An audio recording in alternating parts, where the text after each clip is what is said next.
Hi everyone, it's Claire here and I'm going to finally do my endometriosis diet and general endometriosis update, as I've had quite a few messages and comments from people asking me how it's going and when I'm going to film an update. So today I am. Right, so the endometriosis diet. We will start with the diet, I think. So if you have watched my previous video, I talked about giving this diet here a go. I got this particular book by Carolyn Levitt, and she runs the website Endometriosis Resolved. Blah, blah, blah, like a tongue tie that is. Endometriosis Resolved. And it is a brilliant resource. If you have not visited it, I really do recommend going there. And this is her book.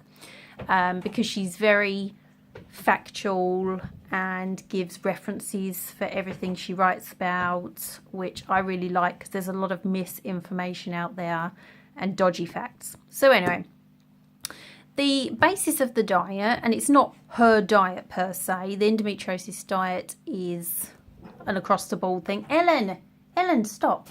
Is an across-the-board thing, and it's generally the same whichever book or version you look at. But to sum it up, it is pretty much eating organic, healthy, natural foods, completely getting rid of, or at least very, very minimalising any kind of red meats. Some versions of the diet recommend taking out all meat altogether. Others say you can still eat chicken and turkey, for example. So it varies there, but there's a lot more of the problematic, what would you call them? Like compounds in red meat that mimic estrogen and that cause a lot of problems within the body. Anyway, you can read more about that. I'm not good with the whole science thing. But it also recommends cutting out dairy for similar reasons. So as well as wheat and gluten. So this is where it got hard for me because I already do not eat dairy. So that was not an issue for me whatsoever. I don't eat beef or lamb anyway. So that wasn't too much of a problem. But the gluten, wheat and gluten, was quite problematic for me. What I did is I cut it down significantly. We were eating all organic. I was being very conscious of my snacking, etc., as I do have, I don't know what you'd call it, a crisp problem, let's say. I love potatoes. In fact, yes, it's a potato problem. I love potatoes, which in the endo diet you can still eat some potato, but they recommend substituting it most of the time for sweet potato. So I have a lot of trouble cutting down on potato, but we were doing it. I love sweet potato, substituting sweet potato. In recipe wise, for me, a lot of the recipes in here weren't too much use in the end because there are certain things non-endo related I can't eat. For example, if I eat, Ellen, stop it please. If I eat onions, garlic, leeks, tomatoes, mushrooms, I get horrific migraines. So I don't eat those. But as I'm sure you know, if you are vegetarian or you are vegan or you just try to cut down your meat, a lot of recipes, even meat recipes, let's face it, have onion and garlic and tomatoes and things like that because they want to give them flavour. So for me, that's really problematic because I can't eat any of those anyway. So it really does limit me. But we were getting on, like I say, really good with it. Sorry, I'm just going to have to deal with Ellen for a moment. Sorry about that. Ellen was playing with Daisy and getting rather carried away. I'm pretty sure Daisy was not enjoying it by that point. What was I saying? Yeah, so we were doing the diet to the best of our abilities, eating less meat, eating organic, no processed foods, cutting down on wheat and gluten products significantly. Obviously, I wasn't eating dairy anyway, so that wasn't too much of a problem. And increasing like healthy proteins, so nut butters and things like that. And that was going really well. And it was the only thing I was doing at the time for a good few months. And I did see an improvement with my endometriosis. Not with my pain, sadly. The pain did not decrease. But again, it could be something I need to do longer, or just one of those things. But what it really did do is really cut down my in-between period bleeding. So the in-between cycles bleeding really reduced to literally a day or two. I was finding the symptoms before my period, not the pain and the migraines and stuff like that, they didn't reduce, but I generally just felt weller. I didn't have the fatigue that comes with endometriosis that gets a lot worse before your period. So that definitely did improve. And for me, the not bleeding in between cycles was a really big thing for me. And I would say that I had a couple of cycles where I didn't have pain for as long as I normally would. So again, there was improvement there. And I was like, is this the diet, or is this, where you think it could be one of those things? Because everyone's cycle, it doesn't matter if you have endometriosis or you don't have endometriosis, you can have stress in your life that changes your cycle slightly. You can have 1 month where you have a really light period for absolutely no reason. You can have another month where you have a really heavy one for no reason. And it doesn't matter if you have endo or not. That's just something that happens. So I was like, well, we'll have to see how it goes. Then everything happened with my father-in-law, and he was really, really sick. We nearly lost him, and he got diagnosed with the cancer. And during that time, because he was quite far away from us up London, it was highly stressful. We fell into some really bad, unhealthy routines, because obviously we were getting back late from hospital. We didn't want to cook or anything, so we were getting takeaway, and stuff that's even convenient at home tended to be more unhealthy. Fattier, more potatoes. We were eating a ton more bread because sandwiches are quick and convenient, and just not putting the effort in diet-wise. And I really noticed my cycle and my endo go downhill during that time. And the mid-cycle bleeding, if anything, is worsened at the moment.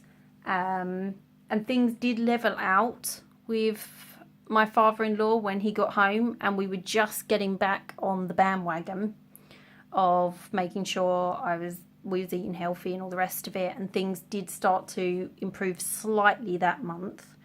Then he got hospitalised again, which is when he had the reaction to his chemo, etc. And again, things slipped diet-wise. So at the moment, my endo is really bad. I am bleeding, and some of this will be stress as well, obviously, because of the situation. Stress with endo really amps up the pain, the bleeding when you shouldn't be bleeding, all those sort of symptoms. So at the moment, I am having longer periods. Normally, my period would be finished by 7 days.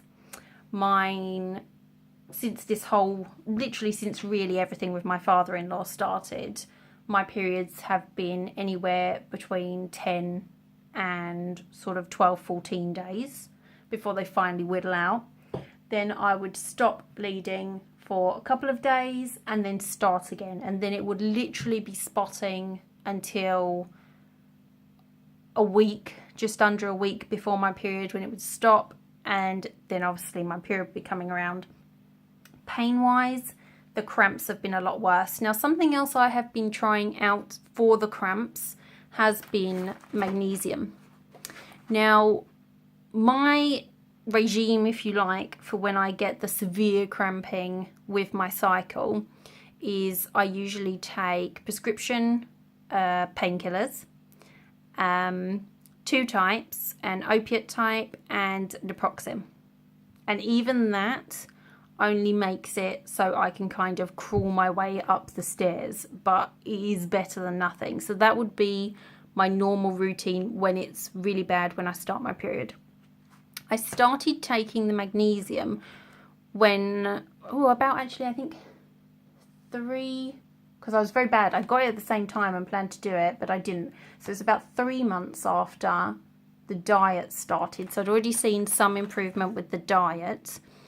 And then I started taking the magnesium. And I decided to take it, I think, a week before my period at the maximum dose, and then through the worst part of my period.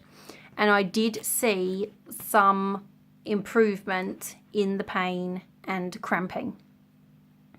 So I started taking them more regularly throughout the month. And again, there was improvement. To the point that some months I didn't actually have to take the naproxen side of things. I managed to kind of suck it up with the other painkillers and still have the same sort of functionability that I had with the naproxen. But again, I got lazy with this during the whole stress situation. And do you know, I've not taken them this morning. I'm doing this now and I've not even taken these today. Oh my God. Seriously. So I need to get back on these. I will, once I'm taking them every day of the month and I can really sort of review them, if you like, I will do a video specifically about magnesium. I have chosen the Together Ocean Pure magnesium because it is from natural marine salts. And it's like food source, if you like, supplements they're classed at.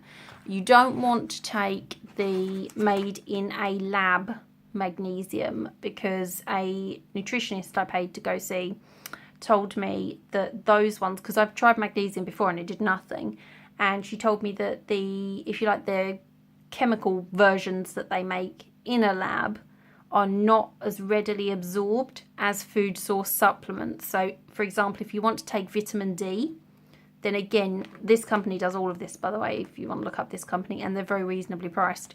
But vitamin D, for example, you want to get that from a food source. So this company uses a yeast, from a type of yeast.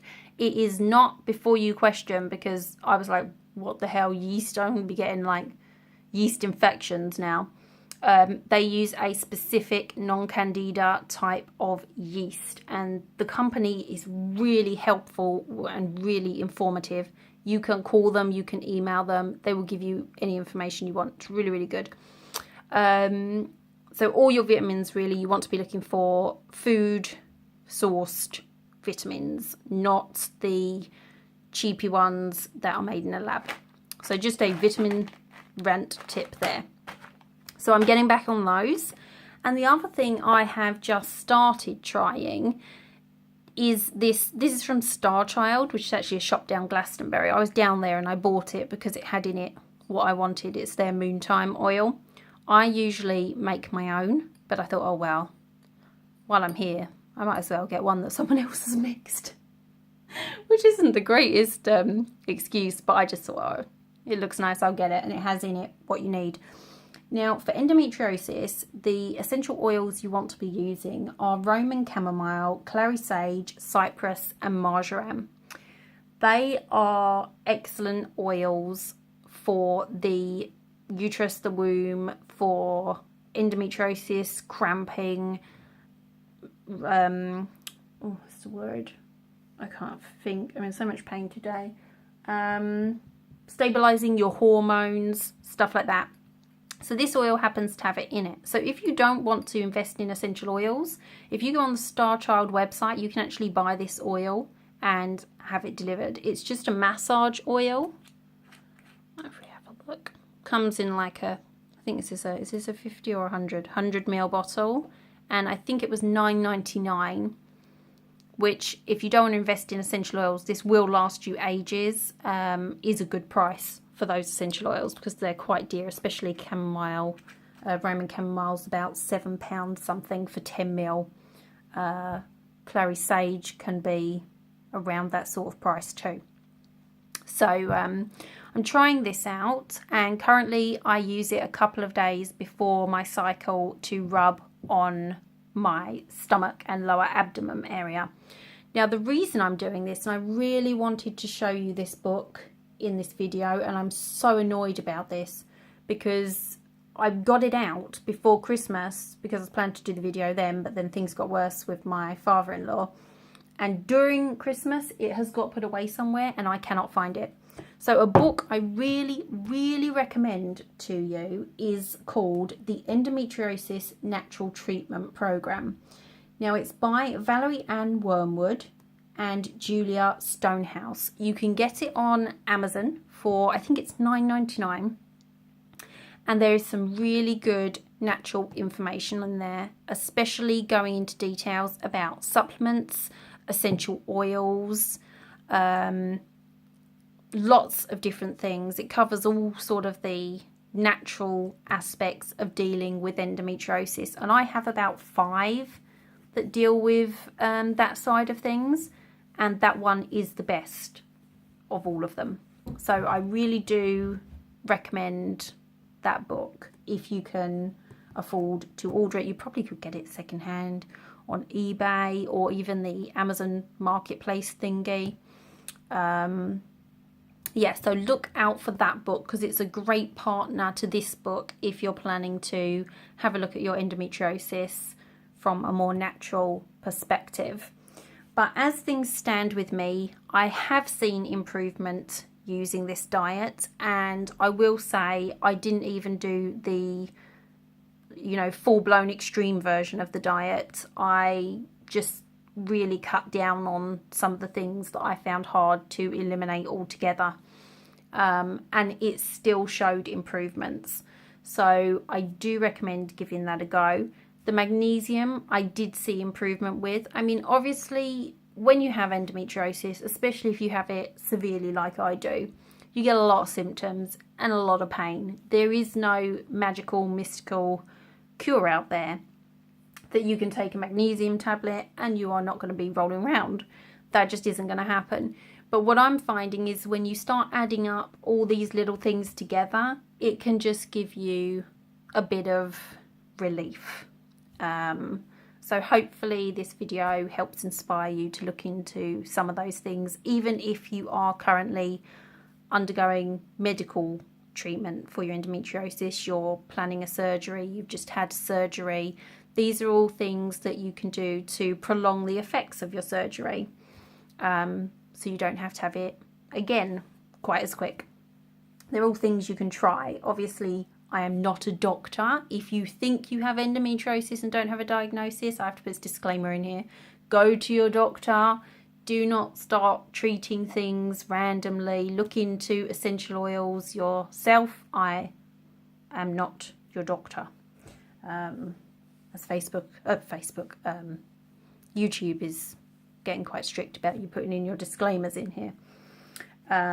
But yeah, that's what I've been doing. This is what I've been trying medically for my endometriosis. Short of painkillers, there's no new news there. It's the same thing. Painkillers is all I can have. Can't tolerate the hormones. Not planning to do the surgery yet, as bad as my endo is. It's monitored and it is very fast growing, and that's just not a route for me at the moment. I may change in future. I have nothing against surgery. It's just not for me right now. So that's, I think, where I am with my endo at the moment.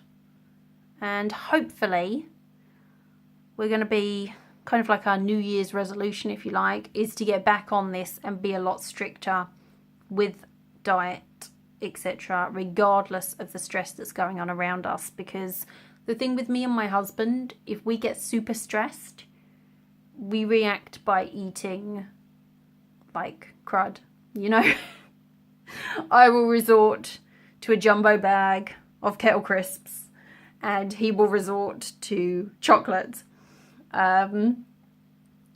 or cake. Don't get either of us started on cake. So yes, these are things that we have to now get back under control for both our health. And I've also not been exercising as much as I should too, because when you're stressed, you don't really want to exercise. So that's where I am with my endo. I will keep you up to date. Before I go, I was asked to do a blog post for the Eco Fluffy Mama blog. I will put the link below. If you are someone who, you know, has endo, it's not going to contain anything groundbreaking for you.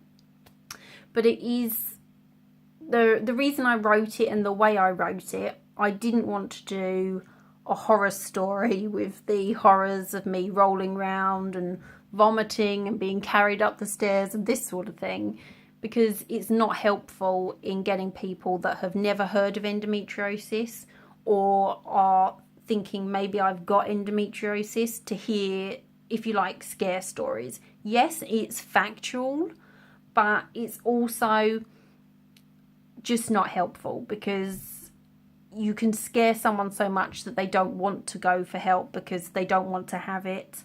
And if it's all the gory details and you're trying to say to, you know, your sister or your mother-in-law or someone you're trying to tell you've got endometriosis, and you send them the link to this article, they're not going to want to read it if it's all blood and gore. So it's kind of a talking point to get people talking about endo, because currently 7.5 years, you know, is a long time to get diagnosed in this country. I was talking the other day to someone that was even longer than that. Mine was much longer than that. So we're trying to get people talking about it. So if you've not checked out Eco Fluffy Mama, also check out her YouTube channel. She's fab. I love it. Tamsin has health problems herself, so she understands the difficulties that chronic health problems gives in daily life, family life, working life, everything like that. Her blog isn't just about health problems. She does great reviews of cloth pads, information of cloth pads, cups, you name it, it's on there. Zero waste, she's started writing some bits about, and YouTubing. So I will pop the links below. So that's it from me, and I will talk to you all in the next video.